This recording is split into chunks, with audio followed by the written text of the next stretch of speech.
여러분, 혹시 친구들이나 친척들 모인 자리에서 너는 노후 준비 어떻게 됐냐?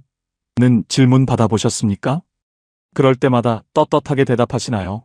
아니면 저처럼 밥알이 모래알 씹히듯 까칠하게 느껴져서 고개를 숙이시나요? 얼마 전 수원 인계동의 한 고급 한정식집에서 50년 지기 초등학교 동창회가 있었습니다. 광교 신도시에 15억짜리 아파트 산다는 친구 영철이가 술 기운에 저를 보며 비릿하게 웃더군요.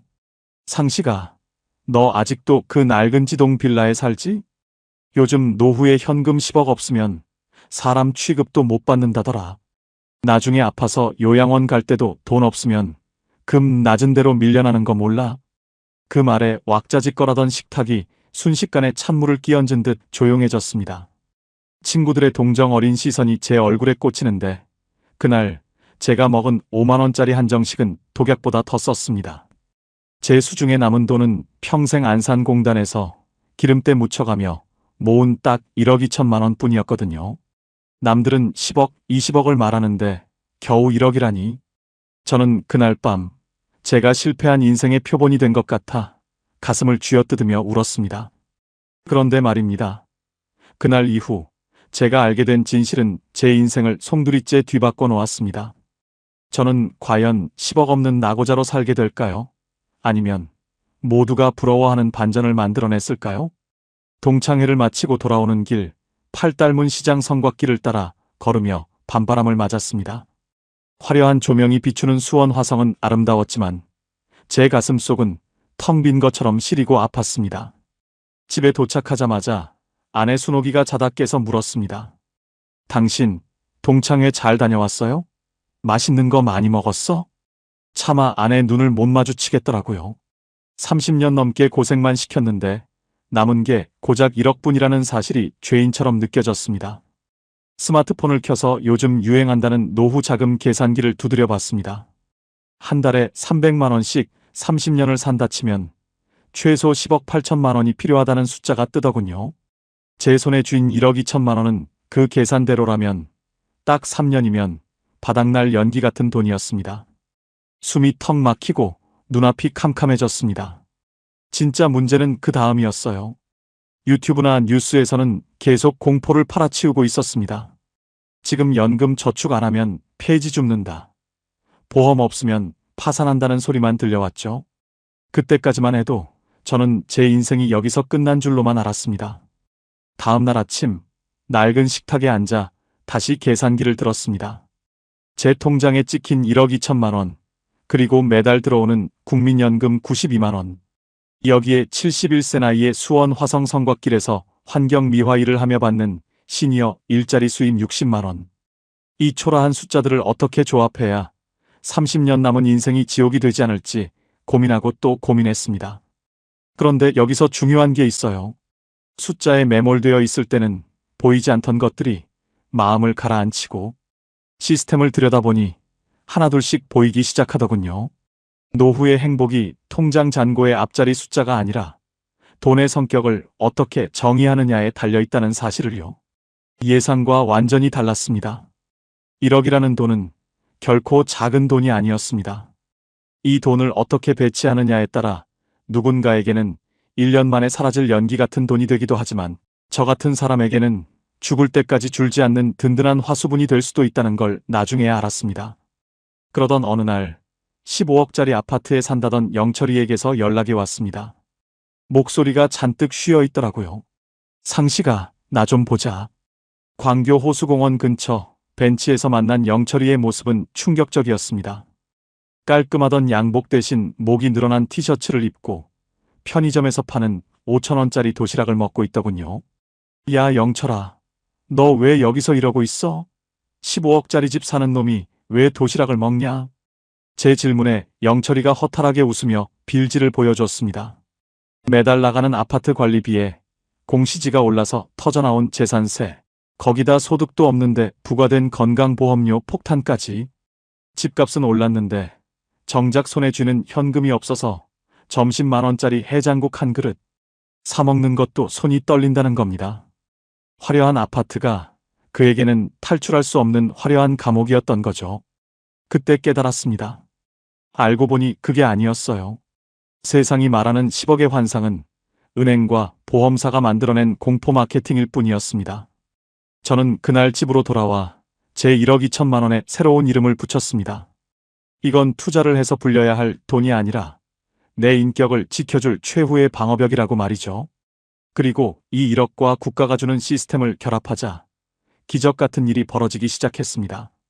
저는 이제 15억짜리 아파트에 사는 영철이를 전혀 부러워하지 않습니다. 오히려 매일 아침 아내와 만석공원을 산책하며 웃을 수 있고 친구에게 당당하게 점심 한 끼 대접할 수 있는 진짜 부자가 되었습니다.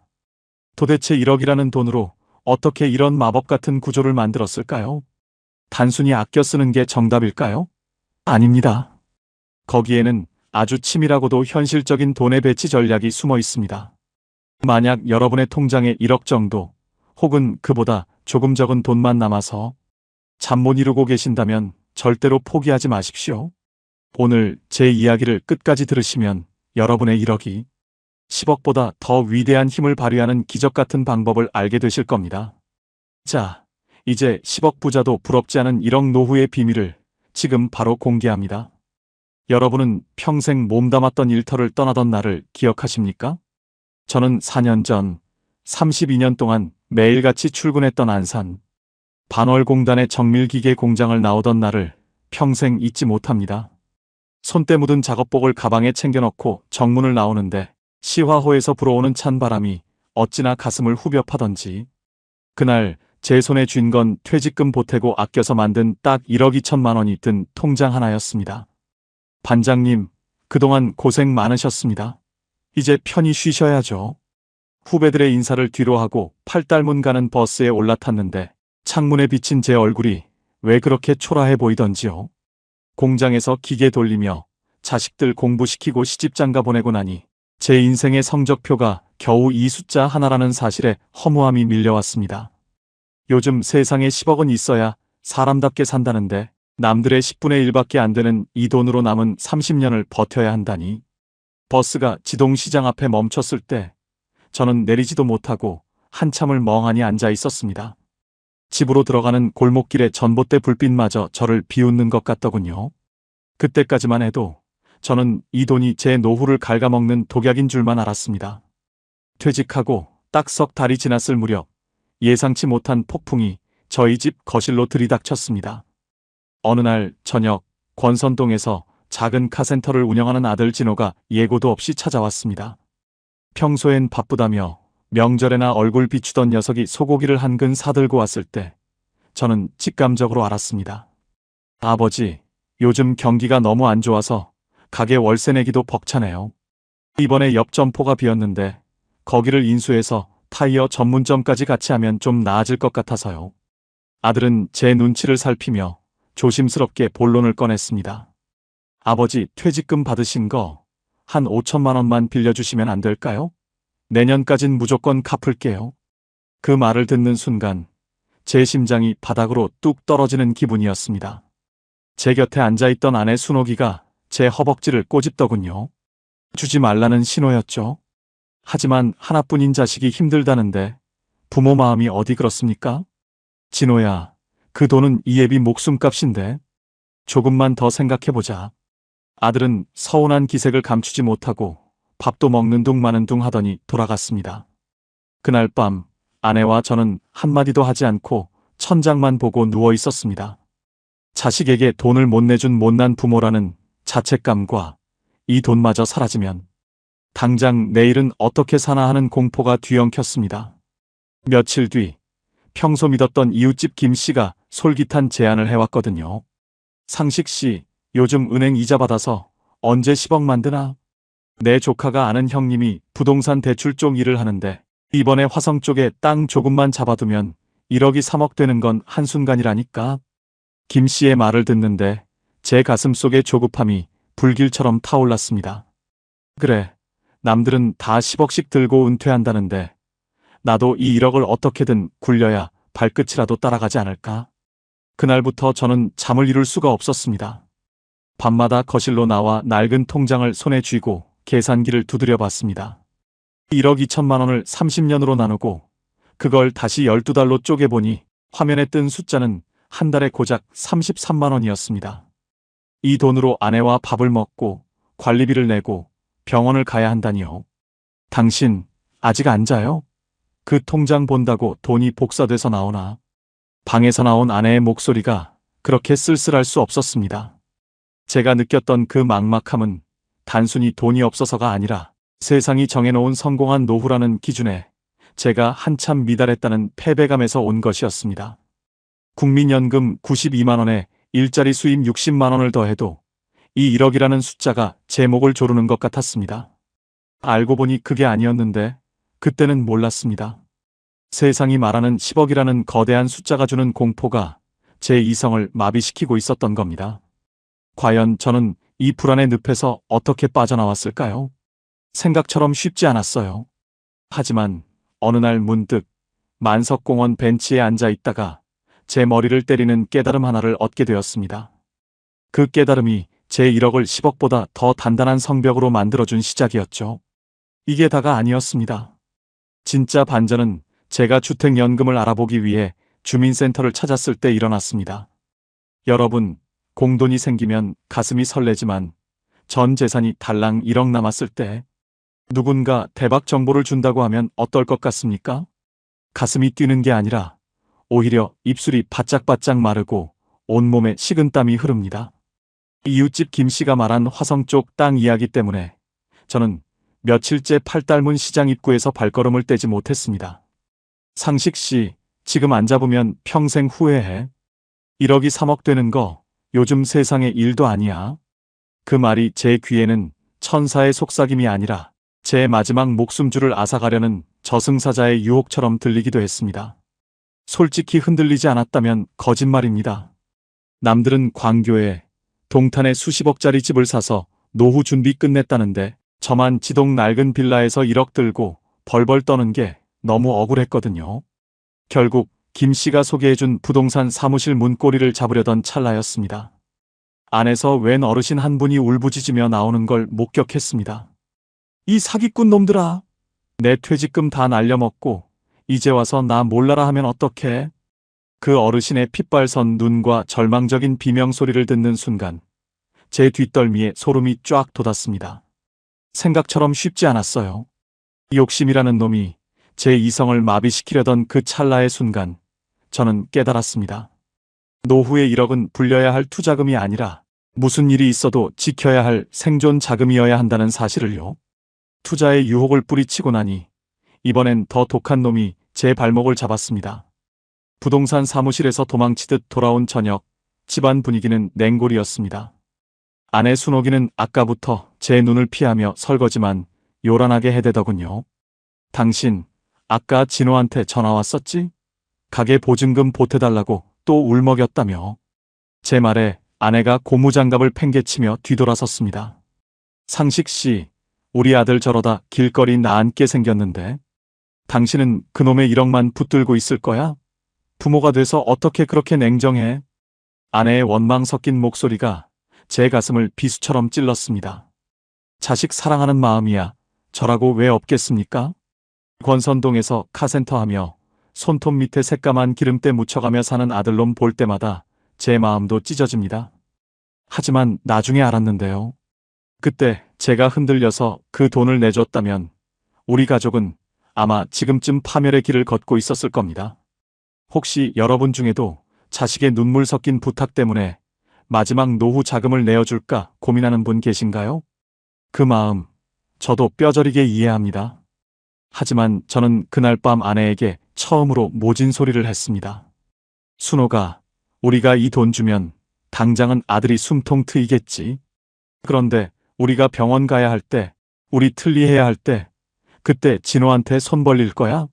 그게 진짜 아들을 돕는 거야? 아내는 대답 대신 방으로 들어가 문을 닫아버렸습니다. 적막한 거실에 혼자 앉아 있는데 10억 가진 친구 영철이가 했던 말이 자꾸 맴돌더군요. 돈 없으면 자식들한테도 무시당한다는 그 말이 제 심장을 칼로 도려내는 것 같았습니다. 뜬 눈으로 밤을 지새우고 새벽 4시쯤 집을 나왔습니다. 무작정 걸어서 도착한 곳이 만석공원이었습니다. 아직 어둠이 가시지 않은 공원 벤치에 앉아 호수를 바라보는데 저 멀리서 환경 미화하시는 분들이 부지런히 움직이는 게 보이더군요. 그분들의 등 뒤로 새벽동이 트기 시작하는데 문득 그런 생각이 들었습니다. 나는 왜 10억이라는 숫자에 갇혀서 내 손에 쥔 1억의 가치를 스스로 깎아먹고 살았을까? 예상과 완전히 달랐습니다. 1억은 한 달에 33만 원씩 쪼개 쓰는 돈이 아니었습니다. 이 돈은 국가에서 주는 국민연금 92만 원과 시니어 일자리 수입 60만 원을 더 단단하게 묶어주는 안전장치였던 겁니다. 만약 제가 이 1억을 투자로 날리거나 자식에게 줘버렸다면 저는 매달 들어오는 150만 원 남짓한 돈으로 벌벌 떨며 살아야 했겠지요. 하지만 1억이라는 든든한 뒷배가 있다면 갑자기 아프거나 큰돈 들어갈 일이 생겨도 나에겐 1억이 있다는 사실 하나만으로 제 마음의 여유는 수십 배로 불어나는 것이었습니다. 그때까지만 해도 저는 돈이 많아야만 노후가 평화로운 줄 알았습니다. 그런데 말이에요. 여기서 끝이 아니었습니다. 제가 1억이라는 방어벽을 세우기로 마음먹자마자 생각지도 못한 곳에서 제 노후를 책임질 마법의 열쇠가 하나 더 나타났습니다. 바로 제가 살고 있는 이 낡은 지동 빌라가 보물지도로 변하는 순간이었죠. 나중에 알았는데요. 1억 현금 보유자가 누릴 수 있는 대한민국 복지의 비밀은 제가 상상하던 것 그 이상이었습니다. 과연 저는 이 낡은 집과 1억이라는 돈으로 어떤 기적 같은 연금 구조를 만들어냈을까요? 여러분, 이제부터가 진짜 시작입니다. 아직 남은 게 더 중요하거든요. 여러분, 제가 만석공원에서 깨달음을 얻고 가장 먼저 한 일이 뭔지 아십니까? 바로 제 이름으로 된 낡은 지동 빌라의 등기부등본을 떼어본 것이었습니다. 방 3칸짜리 비가 오면 가끔 벽지가 눅눅해지는 이 집이 예전에는 자식에게 물려줘야 할 마지막 유산인 줄로만 알았습니다. 그런데 말입니다. 생각을 바꾸니 이 낡은 집이 매달 돈을 뱉어내는 보물 상자로 보이기 시작하더군요. 저는 그 길로 주택연금을 알아보기 위해 한국주택금융공사 경기지사를 찾았습니다. 상담 창구에 앉아 직원에게 제 형편을 낱낱이 털어놓았죠. 선생님, 이 집을 담보로 연금을 신청하시면 매달 110만 원 정도를 평생 받으실 수 있습니다. 그 소리를 듣는데 마치 꽉 막혔던 혈관이 뚫리는 기분이었습니다. 국민연금 92만 원에 주택연금 110만 원을 더하면 가만히 앉아 있어도 매달 202만 원이라는 월급이 제 통장에 꽂히는 구조가 만들어지는 거였죠. 여기에 제가 성곽길 청소하며 버는 60만 원까지 합치면 한 달 생활비로 260만 원 정도를 쓸 수 있다는 계산이 나왔습니다. 생각처럼 쉽지 않았어요. 처음에는 아내가 펄쩍 뛰었습니다. 당신 미쳤어요? 이 집을 나라에 넘기면 우리 아들 진호는 어떻게 해? 하지만 저는 아내의 손을 꼭 잡고 말했습니다. 순호가, 우리가 이 집 붙들고 굶주리면서 자식한테 손 벌리는 게 진짜 불효야. 우리가 당당하게 살아야 자식도 지 인생 사는 거지. 결국 아내도 제 진심을 알아줬는지 고개를 끄덕이더군요. 시스템을 다 만들었다고 생각한 순간 예상치 못한 복병이 나타났습니다. 주택연금을 신청하고 돌아오는 길, 광교 신도시에 산다는 친구 영철이에게서 다시 연락이 왔습니다. 지난번 동창회 때 10억 없으면 사람 취급 못 받는다고 큰 소리치던 그 녀석 말입니다. 광교 호수공원 화려한 카페거리 벤치에서 만난 영철이는 일주일 만에 폭삭 늙어 보였습니다. 상식아, 나 진짜 죽고 싶다. 겉으로만 15억짜리 아파트지 속은 썩어 문드러졌어. 영철이가 보여준 건강보험료 고지서에는 매달 40만 원이 넘는 금액이 찍혀 있었습니다. 소득은 한 푼도 없는데 집값이 올랐다고 나라에서 부자 취급을 하며 돈을 뜯어가고 있었던 거죠. 거기다 매달 나가는 아파트 관리비 50만 원의 재산세까지. 영철이는 15억짜리 집에 살면서도 손주들 과자 하나 사줄 현금이 없어서 전전긍긍하고 있었습니다. 나는 집 팔아서 세금 내고 나면 남는 것도 없는데 너는 어떻게 그렇게 표정이 좋냐? 영철이의 허탈한 질문에 저는 아무 말 없이 웃어주었습니다. 나중에 알았는데요. 진짜 노후의 비극은 자산의 크기가 아니라 현금 흐름의 단절에서 온다는 사실을요. 영철이는 15억이라는 숫자에 갇힌 죄수였고 저는 1억 2천만 원과 시스템을 가진 자유인이었습니다. 여기서 중요한 게 있어요. 제가 1억이라는 현금을 쓰지 않고 모셔두었기에 주택연금이라는 선택도 과감하게 할 수 있었다는 사실입니다. 비상금이 한 푼도 없었다면 아무리 연금이 나온들 불안해서 견디지 못했을 겁니다. 영철이와 헤어져 돌아오는 길에 팔달문 시장 정육점에 들렀습니다. 사장님, 구이용 소고기 좋은 걸로 한 근 주세요. 예전 같으면 100원, 200원 깎으려고 실랑이를 벌였을 텐데 제 목소리에 힘이 실리더군요. 제 통장에는 여전히 건드리지 않은 1억 2천만 원이 얌전히 들어 있었습니다. 이 돈은 제가 사고 싶은 걸 다 사는 소비의 돈이 아닙니다. 갑자기 아내가 아파서 성빈센트 병원에 가야 하거나 보일러가 고장 나거나 임플란트를 해야 할 때를 대비한 예비 타이어 같은 존재였죠. 매달 들어오는 연금과 일자리 수당으로 생활하고 1억은 최후의 보루로 지키는 이 구조. 이것이야말로 10억 부자도 누리지 못하는 완벽한 노후의 요새였습니다. 집에 돌아와 아내와 소고기를 구워 먹는데 아내 얼굴에 웃음꽃이 피더군요. 당신 요즘 무슨 마법이라도 부린 거야? 통장 잔고는 그대로인데 왜 이렇게 마음이 편하지? 아내의 말에 저는 그저 허허 웃었습니다. 하지만 여러분, 이게 다가 아니었습니다. 모든 게 해결된 줄 알았던 그날 밤, 저희 집 문을 거칠게 두드리는 소리가 들렸습니다. 아들 진호가 술에 잔뜩 취해 찾아온 것이었습니다. 아버지, 기어이 그 집을 나라에 넘기셨어요? 어떻게 저한테 이럴 수 있어요? 아들의 절규 섞인 외침에 다시 한번 집안은 풍비박산이 날 위기에 처했습니다. 과연 저는 이 마지막 위기를 어떻게 넘겼을까요? 그리고 1억이라는 돈이 어떻게 우리 가족의 평화까지 지켜냈을까요? 진짜 이야기는 지금부터 시작입니다. 다음 내용을 놓치면 여러분의 노후 자금 설계는 반쪽짜리가 될 수도 있습니다. 아직 남은 게 더 중요하거든요. 현관문이 부서져라 열리더니 술 냄새를 풍기며 들어온 아들 진호가 거실 바닥에 주저앉았습니다. 아버지, 정말 너무하신 거 아닙니까? 그 낡은 빌라 하나 나중에 제가 물려받아서 카센터 빚 좀 갚으려 했는데. 아들의 입에서 상속이라는 단어가 나오는 순간 제 가슴은 난도질 당하는 기분이었습니다. 기어이 주택연금을 신청하셨다면서요? 이제 이 집은 나라 땅이고 저는 아무것도 없네요. 진호는 거실에 있던 소주병을 바닥에 내동댕이 쳤습니다. 쨍그랑 소리와 함께 제 마음도 산산조각이 났죠. 옆에서 지켜보던 아내 순옥이는 울음이 터져서 방으로 들어가 버렸고 저는 그저 멍하니 아들을 바라만 보았습니다. 내 자식, 내 핏줄이라 모든 걸 다 주고 싶었지만 제 손에 든 1억 2천만 원과 이 집은 제가 죽을 때까지 품어야 할 마지막 자존심이었습니다. 진호야, 내가 지금 힘들어서 그러는 거 안다. 하지만 내가 이 집을 너한테 주면 나중에 내 병원비랑 생활비는 누가 책임지니? 제 말에 아들은 대답 대신 헛웃음을 치며 집을 나갔습니다.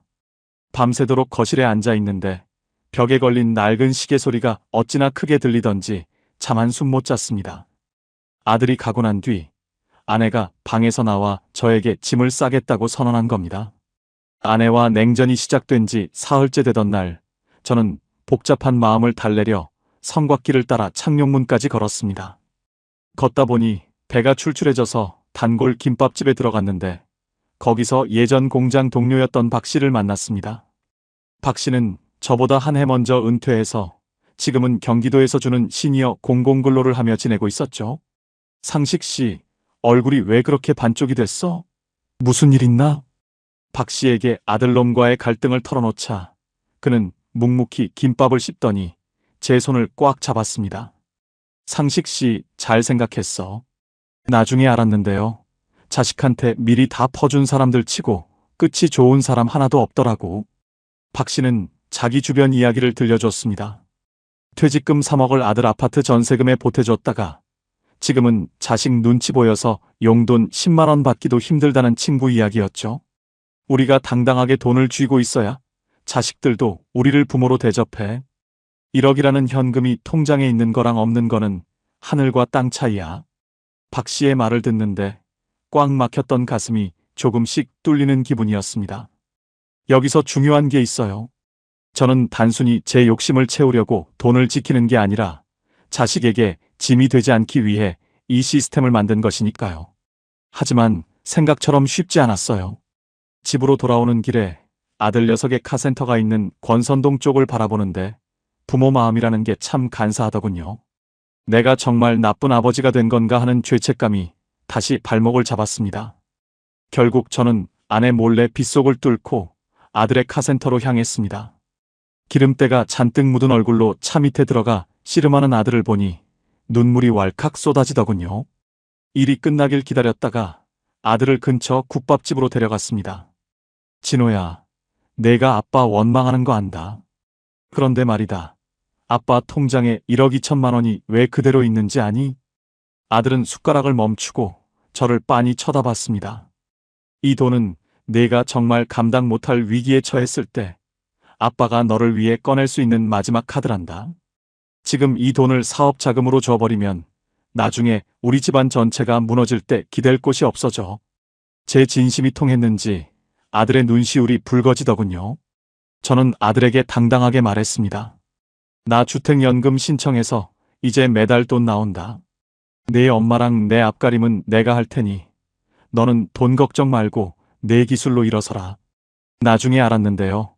그날 제가 한 거절은 아들을 외면한 게 아니라 우리 가족의 평화를 지키기 위한 가장 큰 용기였습니다. 아들과 화해하고 돌아오는 길 빗줄기가 가늘어지더니 구름 사이로 달빛이 비치더군요. 10억 가진 부자들처럼 거창하진 않아도 제 손에 쥔 1억과 매달 들어오는 연금이 제 등을 든든하게 받쳐주는 기분이었습니다. 알고 보니 그게 아니었어요. 노후의 평화는 돈을 쌓아두는 게 아니라 이렇게 사람 구실하며 내 자리를 지키는 데서 오는 거였습니다. 그런데 말입니다. 이렇게 모든 갈등이 해결된 줄만 알았는데 예상치 못한 곳에서 진짜 위기가 저를 기다리고 있었습니다. 다음 날 아침 아내 순옥이가 거실에서 쓰러진 채 발견된 겁니다.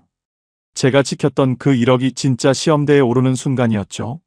아직 남은 게 더 중요합니다. 1억이라는 돈이 어떻게 생명줄로 변하는지 끝까지 들어보셔야 합니다. 여러분, 매달 통장에 260만 원이라는 돈이 꼬박꼬박 찍히는 기분 상상이나 해보셨습니까? 아들과의 갈등이 눈 녹듯 사라지고 나니 비로소 제 주변의 풍경이 눈에 들어오기 시작하더군요. 어느 화창한 평일 오후, 저는 아내 순옥이의 손을 잡고 행궁동 카페 거리를 찾았습니다. 젊은 사람들이나 가는 곳인 줄 알았는데 예쁘게 꾸며진 카페 창가에 앉아 7,000원짜리 시원한 커피 한 잔을 시켜놓으니 세상 부러울 게 없더군요. 당신, 이런 데 오니까 꼭 우리 연애할 때 같다. 그땐 돈 없어서 화성 성곽길만 주구장창 걸었는데 아내의 수줍은 웃음을 보는데 가슴 한 구석이 찡했습니다. 예전 같으면 무슨 커피 한 잔에 7,000원이냐. 그 돈이면 국밥이 한 그릇인데 하며 타박했을 텐데 이제는 그 돈이 아깝지 않았습니다. 주택연금 110만 원, 국민연금 92만 원, 그리고 제 일자리 수입 60만 원. 이 돈들이 저를 든든하게 받쳐주고 있으니 아내에게 커피 한 잔 사주는 여유가 생기더라고요. 막상 해보니까요. 노후의 행복은 대단한 성공이 아니라 이런 소소한 일상을 내가 통제할 수 있다는 자신감에서 오는 거였습니다. 생각처럼 쉽지 않았던 지난 세월을 보상받는 기분이었죠. 그때까지만 해도 저는 제 노후 설계가 완벽하게 끝난 줄로만 알았습니다. 커피 한 잔의 여유를 즐긴 뒤 저는 기초연금 수급 자격을 확인하기 위해 지동주민센터를 찾았습니다. 상담 창구 직원이 제 서류를 훑어보더니 뜻밖의 말을 건네더군요. 어르신 현재 집값이나 소득 상황을 보니 기초연금 대상자가 되실 가능성이 꽤 높으시네요. 게다가 지역 가입자 건강보험료 지원 혜택도 받으실 수 있을 것 같습니다. 순간 귀를 의심했습니다. 1억 2천만 원이라는 현금이 있는데도 나라에서 도움을 준다니요. 나중에 알았는데요. 무조건 재산이 많다고 좋은 게 아니었습니다. 제 친구 영철이처럼 15억짜리 아파트를 붙들고 있으면 나라에서는 부자로 분류해서 복지 혜택은커녕 세금만 더 걷어가더군요. 하지만 저처럼 적당한 집 한 채와 시스템을 갖춘 사람은 국가가 제공하는 복지 시스템의 가장 효율적인 수혜자가 될 수 있었습니다. 영철이가 비싼 건강보험료 고지서를 보며 한숨 쉴 때 저는 오히려 나라에서 주는 각종 지원금 혜택을 챙길 수 있게 된 거죠.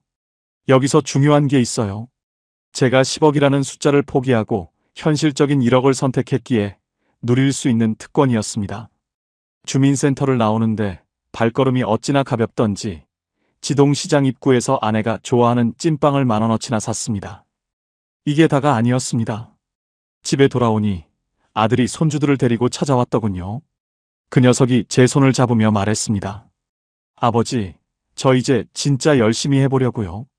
아버지 연금 나오는 거 보니까 제 마음이 훨씬 가벼워요. 저녁을 먹고 손주들이 잠든 밤, 아내와 거실에 앉아 통장을 펼쳐보았습니다. 여전히 1억 2천만 원이라는 숫자가 선명하게 찍혀 있었습니다. 이 돈은 이제 단순히 숫자가 아니었습니다. 우리 부부의 마지막 품위를 지켜줄 철갑성이었죠. 매달 들어오는 연금으로 생활비를 충당하고 이 1억은 만약을 대비해 꽁꽁 묶어두는 이 구조가 완성되니 잠자리가 그렇게 편할 수 없었습니다. 상식 씨, 이제 우리 정말 돈 걱정 없이 살아도 되는 거지? 아내의 질문에 저는 자신 있게 고개를 끄덕였습니다. 사실 저도 그랬어요. 1억밖에 없어서 비참할 줄 알았는데 오히려 이 1억이 저를 대한민국에서 가장 발뻗고 편히 자는 은퇴자로 만들어줬으니까요. 우리는 그날 밤 30년 만에 처음으로 돈 걱정 없는 미래를 설계하며 늦게까지 이야기를 나눴습니다. 내년에는 제주도 한 달 살기도 해보자. 아들 녀석 카센터 자금은 나중에 우리가 눈 감을 때 남겨주자. 모든 것이 장밋빛이었고 이제 제 인생에 비바람은 없을 줄 알았습니다. 알고 보니 그게 아니었어요. 인생은 꼭 가장 행복할 때 가장 잔인한 시련을 던져주더군요. 순간 마음이 철렁했습니다. 평화로운 일요일 아침, 화장실에 갔던 아내가 비명소리조차 내지 못하고 그대로 쓰러진 겁니다. 병원으로 달려간 저에게 의사가 내뱉은 한마디가 제 1억 2천만 원의 운명을 다시 한번 흔들어 놓기 시작했습니다. 과연 저는 이 거대한 파도를 넘고 제 노후를 지켜낼 수 있을까요? 아직 남은 게 더 중요합니다.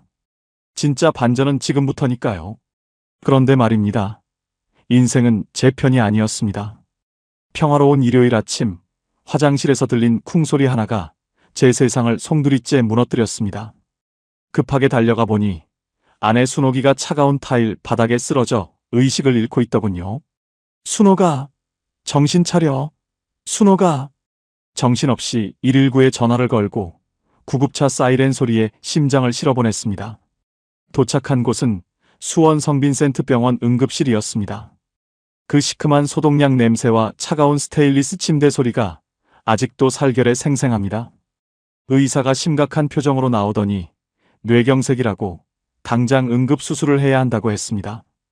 보호자님, 지금 당장 수술비랑 중환자실 보증금으로 1,500만 원 정도가 필요합니다. 결제 가능하시겠습니까?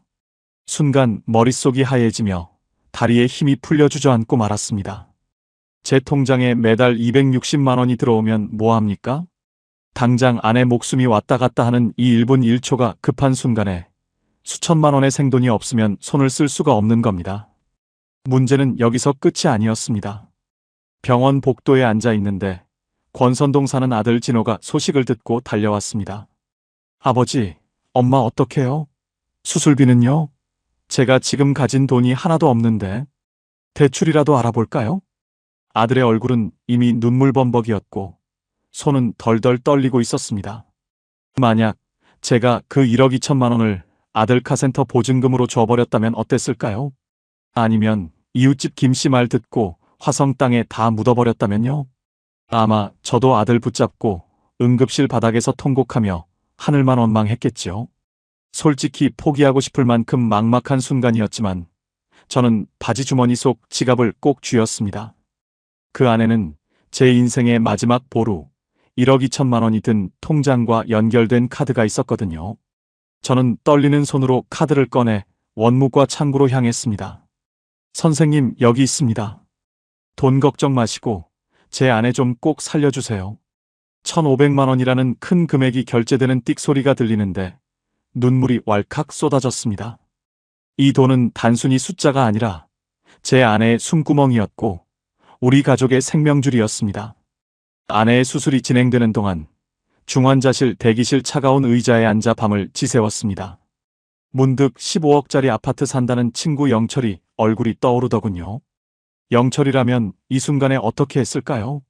집값은 15억이지만 당장 수중에 5만 원도 없어서 편의점 도시락으로 끼니를 때우던 그 친구 말입니다. 아마 자식들한테 전화해서 미안하다, 엄마 수술비 좀 빌려달라고 비참하게 머리를 조아려야 했겠지요. 나중에 알았는데요. 노후에 현금이 없는 사람은 이런 위기 앞에서 가장 먼저 인격이 무너집니다.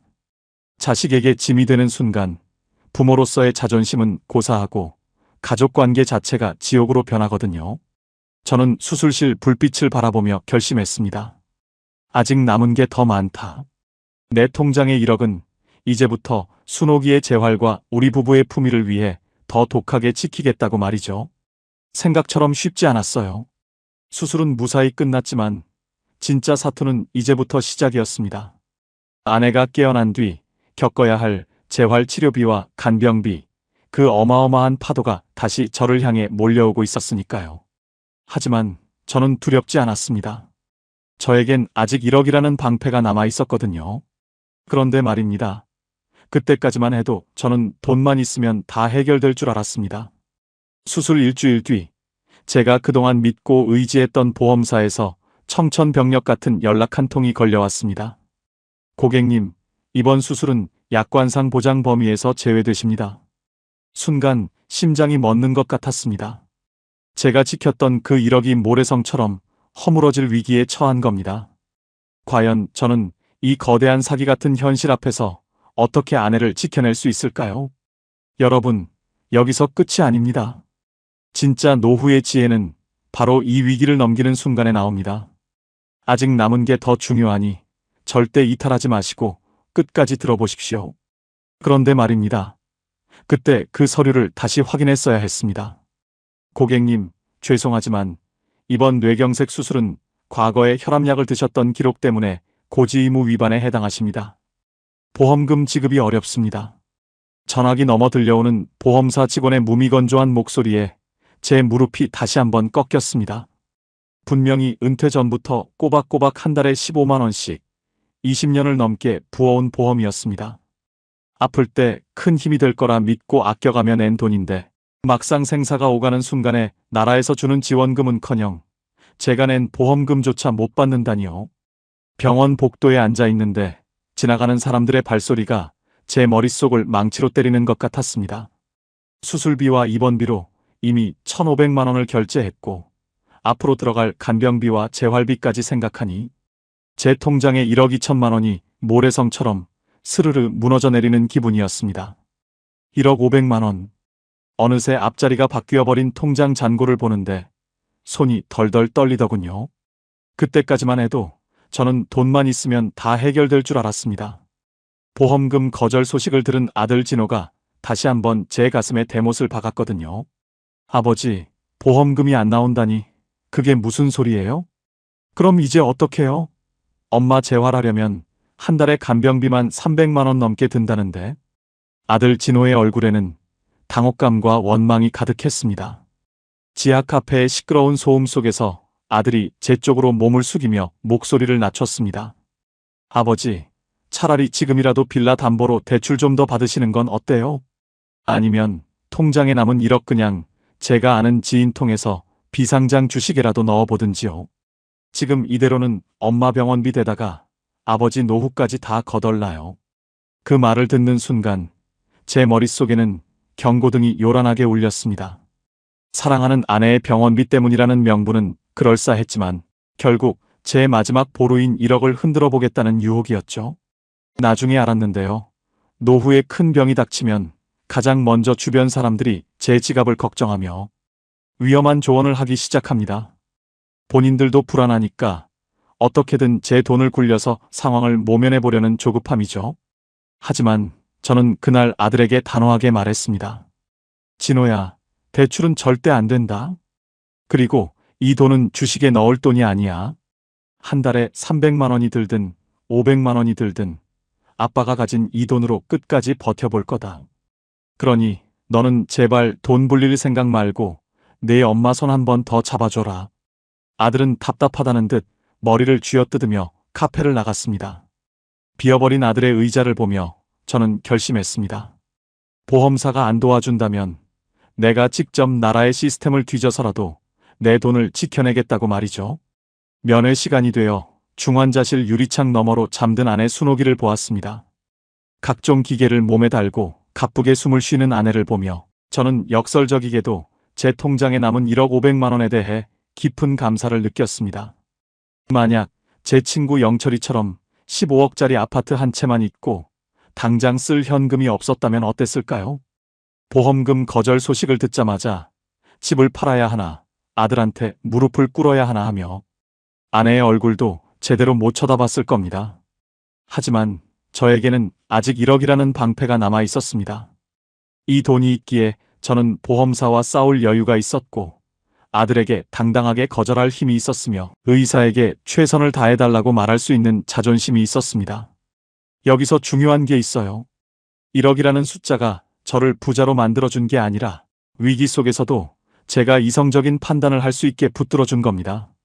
저는 그 길로 병원 사회복지실을 찾아가 노인장기요양보험과 본인 부담 상한제에 대해 상담을 시작했습니다. 보험사가 외면해도 국가의 시스템 안에 제가 쉴 곳이 분명히 있을 거라 믿었죠. 생각처럼 쉽지 않았어요.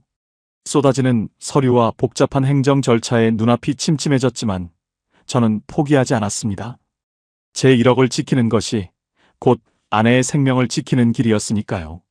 그런데 말입니다. 그렇게 고군분투하던 제 앞에 생각지도 못한 인물이 나타났습니다. 바로 15억 아파트 산다던 친구 영철이가 초췌한 모습으로 제 아내의 병실을 찾아온 겁니다. 그의 손에는 음료수 한 박스가 아니라 제 인생을 다시 한번 뒤흔들 충격적인 소식이 들려 있었습니다. 과연 영철이가 가져온 소식은 무엇이었을까요?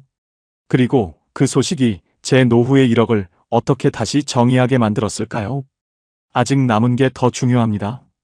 진짜 이야기는 이제부터 시작이니까요. 상식아, 나 진짜 갈 데가 없다. 우리 아들이 그 광교 아파트를 내놨어. 병실 앞 벤치에 주저앉은 영철이의 입에서 나온 말은 가히 충격적이었습니다.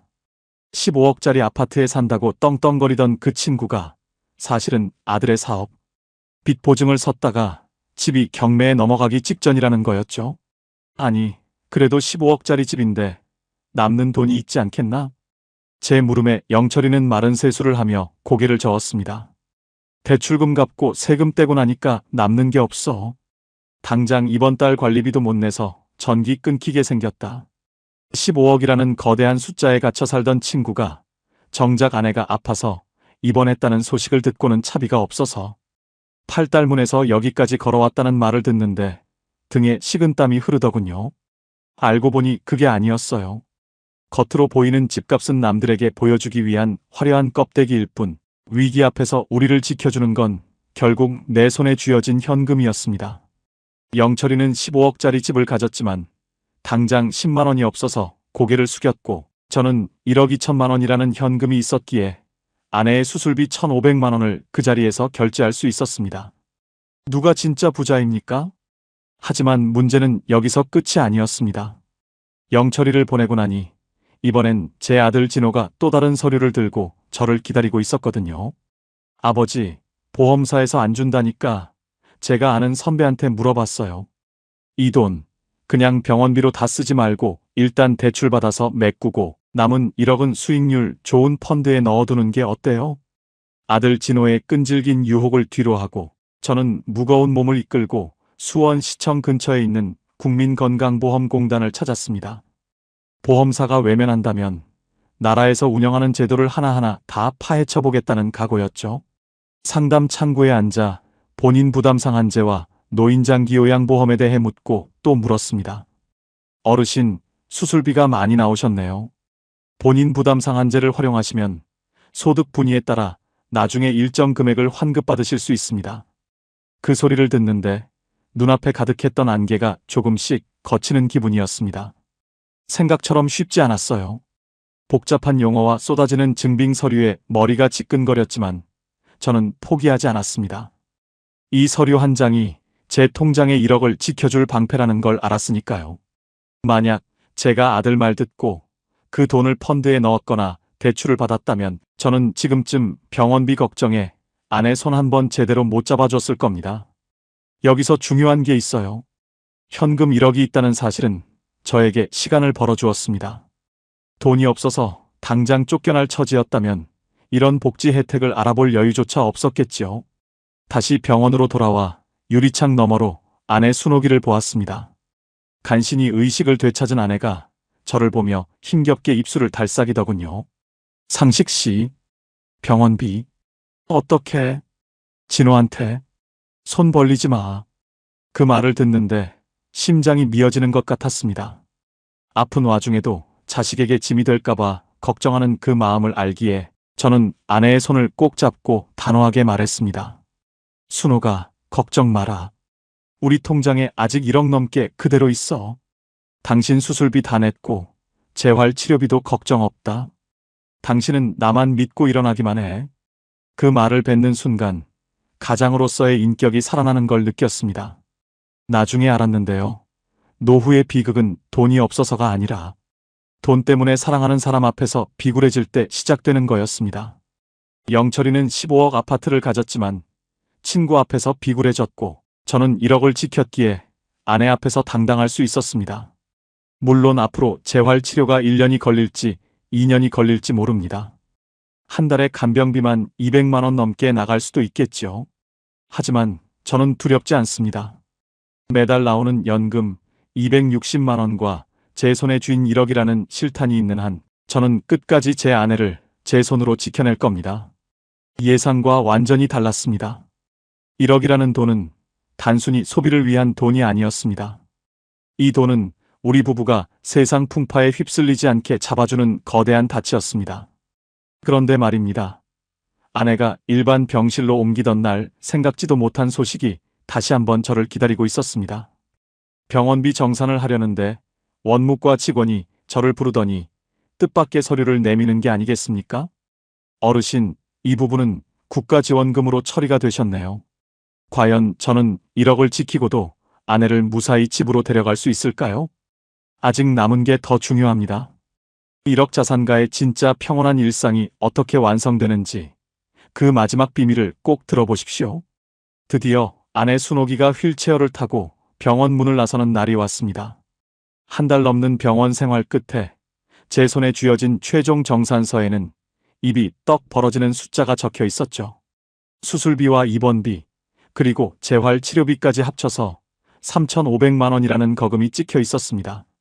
만약 제가 1억 2천만 원을 지키지 못했다면 이 종이 한 장에 우리 집안은 풍비박산이 났을 겁니다. 하지만 여기서 반전이 일어났습니다. 제가 그 고생을 하며 공단과 주민센터를 드나든 보람이 있었거든요. 어르신, 본인 부담 상한제 환급금이랑 긴급복지지원금이 적용되어서 실제 납부하실 금액은 800만 원 정도입니다. 원무과 직원의 그 한마디에 제 다리에 힘이 풀려 주저앉을 뻔했습니다. 나중에 알았는데요. 나라에서 주는 복지 혜택은 가만히 앉아있는 사람에게는 절대로 찾아오지 않더군요. 제가 1억이라는 현금을 쥐고 버텼기에 조급함에 속아 사채를 쓰거나 집을 팔지 않고 이 혜택들을 찾아낼 시간을 벌 수 있었던 겁니다. 저는 그 자리에서 800만 원을 결제하고 남은 1억 원을 가슴에 꼭 품었습니다. 제 통장의 앞자리가 1에서 0으로 바뀌지 않았다는 사실이 마치 전쟁터에서 살아 돌아온 장군처럼 저를 당당하게 만들었습니다. 아내를 데리고 지동 낡은 빌라로 돌아오던 날 우리 집 마당의 감나무가 유난히 반짝이더군요. 아내는 거실 소파에 앉아 한참을 울었습니다. 다시는 못 돌아올 줄 알았던 우리 집이었으니까요. 이제 아내는 일주일에 3번 팔달구 보건소에서 운영하는 재활 프로그램에 참여합니다.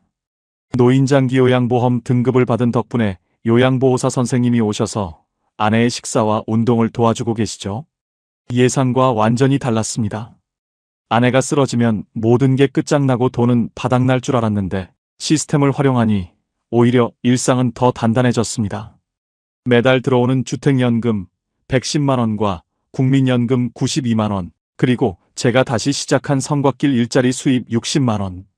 이 262만 원이라는 돈으로 병원비 할부도 내고 아내 맛있는 것도 사주며 여유 있게 살고 있습니다. 무엇보다 가장 큰 변화는 아들 진호였습니다. 제가 돈을 한 푼도 안 빌려주고 병원비까지 스스로 해결하는 걸 보더니 녀석이 철이 들었는지 요즘은 카센터 일을 마치고 매일 들러 엄마 발을 닦아줍니다. 아버지, 죄송해요. 그때 제가 아버지를 원망했던 거. 정말 제가 어리석었습니다. 아들의 고백을 들으며 저는 깨달았습니다. 제가 지킨 1억은 단순히 돈이 아니라 우리 가족의 질서를 지켜낸 기둥이었다는 사실을요. 어느덧 아내의 걸음걸이가 제법 가벼워진 가을 저녁입니다. 우리는 다시 성곽길을 따라 행궁동 쪽으로 천천히 산책을 나섰습니다. 저 멀리 광교 신도시의 고층 아파트 불빛이 보였지만 이제는 전혀 부럽지 않았습니다. 나중에 알았는데요. 15억짜리 아파트에 살며 관리비 고지서에 벌벌 떠는 살보다 낡은 빌라에 살아도 내 지갑에 1억을 믿고 오늘 먹고 싶은 걸 고민 없이 사먹는 삶이 진짜 노후의 승리였습니다. 영철이는 결국 집을 정리하고 경기도 외곽의 작은 임대주택으로 들어갔다는 소식을 들었습니다. 그 친구가 마지막으로 저에게 전화해서 그러더군요. 상식아, 내가 진짜 부자였다. 나는 숫자에 속아 살았는데 너는 진짜 내 인생을 살고 있었구나. 그 말을 듣는데 만감이 교차했습니다. 저는 이제 더 이상 10억이라는 허상을 쫓지 않습니다. 내 손에 쥔 1억과 매달 들어오는 따박따박한 연금, 그리고 사랑하는 아내와 함께하는 이 시간이 제 인생 최고의 자산이니까요. 생각처럼 쉽지 않았던 이 여정 끝에 제가 도달한 결론은 하나였습니다. 노후의 평화는 얼마나 가졌느냐가 아니라 내 돈을 얼마나 내 마음대로 통제할 수 있느냐에 달려있다는 것이었죠. 하지만 여러분, 제가 이렇게 안정을 찾기까지 꼭 지켰던 금기사항들이 몇 가지 더 있습니다. 만약 여러분이 이것을 모른다면 지금 쥐고 있는 1억도 순식간에 사라질 수 있거든요. 마지막으로 제가 뼈저리게 느낀 노후 자금의 진실과 다시는 저 같은 실수를 반복하지 않길 바라는 진심 어린 조언을 전해드리겠습니다. 끝까지 들어보시면 여러분의 남은 30년이 달라질 겁니다. 여러분, 이제 제 긴 이야기의 끝에서 여러분께 묻고 싶습니다. 아직도 노후에는 현금 10억이 있어야 한다는 그 무서운 말에 밤잠을 설치고 계신가요? 지동시장에서 만난 제 친구 영철이처럼 15억짜리 아파트 껍데기를 지키느라 오늘 하루의 행복을 포기하고 계시지는 않습니까? 나중에 알았는데요. 우리 시니어들에게 진짜 필요한 건 산더미처럼 쌓인 금괴가 아니라 내가 필요할 때 바로 꺼내 쓸 수 있는 실탄 1억과 매달 끊이지 않고 들어오는 월급 시스템이었습니다. 많은 금융 전문가들이 TV에 나와서 겁을 줍니다. 연금 저축 안 하면 큰일 난다. 보험 없으면 노후가 지옥이다. 하지만 막상 해보니까요. 그건 그들이 상품을 팔기 위해 만든 공포 마케팅일 뿐이었습니다. 대한민국이라는 나라는 생각보다 노인들을 위한 복지 시스템이 잘 갖춰져 있습니다. 현금 1억 2천만 원을 가진 저는 기초연금과 주택연금, 그리고 시니어 일자리까지 결합해 매달 260만 원이 넘는 현금을 확보했습니다. 이게 바로 제가 10억 자산가 친구보다 더 당당하게 팔달문 시장에서 소고기를 살 수 있는 비밀이었습니다. 중요한 건 숫자의 크기가 아니라 그 돈을 내 의지대로 통제할 수 있느냐 하는 자유에 있었습니다.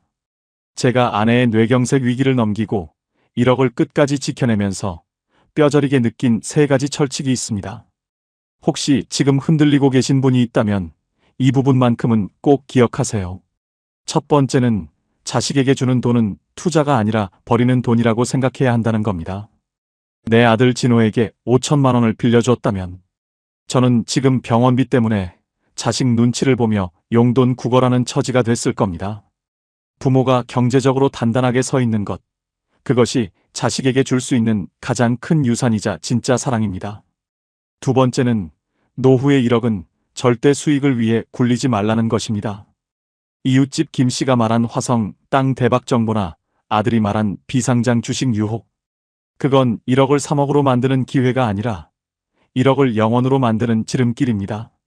세 번째는 내 집을 자식에게 물려줄 유산이 아니라 내 노후를 책임질 연금 기계로 보라는 것입니다.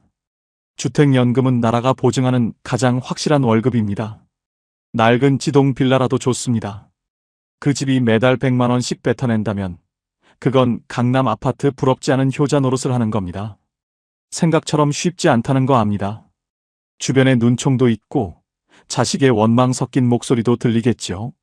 하지만 여러분, 내가 무너지면 내 가정도, 내 자식도 함께 무너진다는 사실을 잊지 마십시오.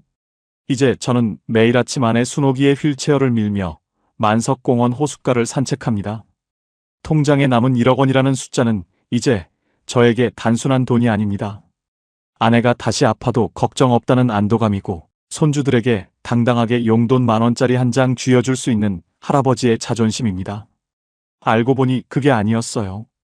노후 준비는 돈을 모으는 과정이 아니라 내 마음의 욕심을 덜어내고 진짜 소중한 내 곁의 사람을 지키는 과정이었습니다. 저는 1억을 통해 비로소 그 진리를 깨달았습니다. 여러분, 10억이라는 환상에 속아 오늘이라는 지옥을 살지 마십시오. 내 손에 쥔 그 소중한 현금 1억 원을 믿고 당당하게 어깨를 펴십시오.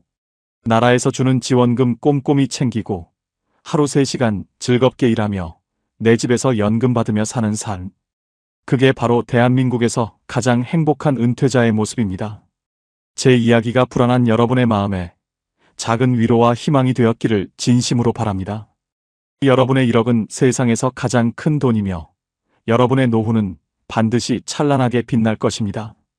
지금까지 제 긴 이야기 들어주셔서 감사합니다. 오늘 내용이 조금이라도 도움이 되셨다면 주변에 불안해하는 친구들에게도 이 이야기를 공유해 주세요. 여러분의 따뜻한 댓글과 응원이 저에게는 큰 힘이 됩니다. 항상 건강하고 평안한 노후 보내시길 빌겠습니다. 고맙습니다.